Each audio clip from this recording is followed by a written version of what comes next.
Hello Leo, ito na po ang inyong reading, October 2023.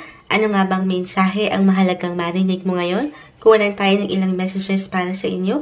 As usual, mensaheng gabay lamang po para sa mga Leo. Anong iwan natin para sa kanila? Message.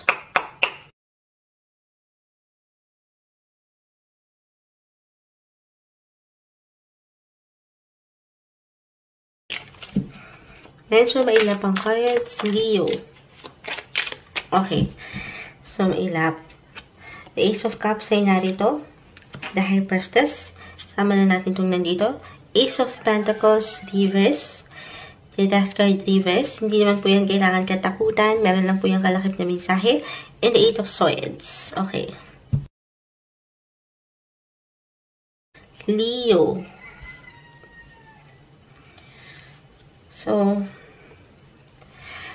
dito pa lang, merong ilang new beginnings tayo nakikita. Bagong simulain para sa inyo. Fresh thoughts. Ito, maaaring narito yung pakiramdam na meron kayong nais na something bago na matutunan, malaan, mapuntahan, madiskubre.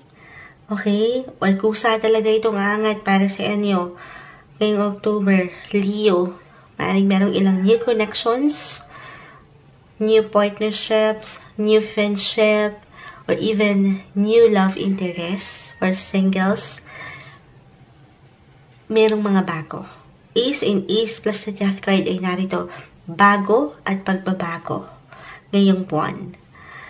Kung higit po tayo magiging practical, I feel with your cards na meron ditong pagsunod sa kung ano na talagang inyong nararamdaman sa isang tao or sa inyong posisyon, sitwasyon.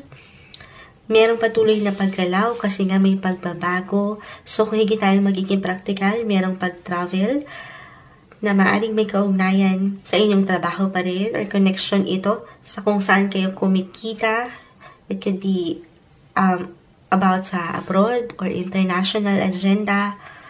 Or kung hindi man, maaaring may kaugnayan rin ito sa pag-aaral. Kung kayo mga estudyante pa lang, papunta kayo doon sa bibigyan nyo ng pag-aksyon. Sabi ko nga, yung kagustuhan nyo, yung mahal nyong gawin. Okay? At dito, mas mananatili kayong positibo. At futuristic or maybe isang message na panatilihin nyo yung paniniwala na meron kayo sa inyong mga sarili. Follow your heart, trust your intuition ngayong buwan, Leo.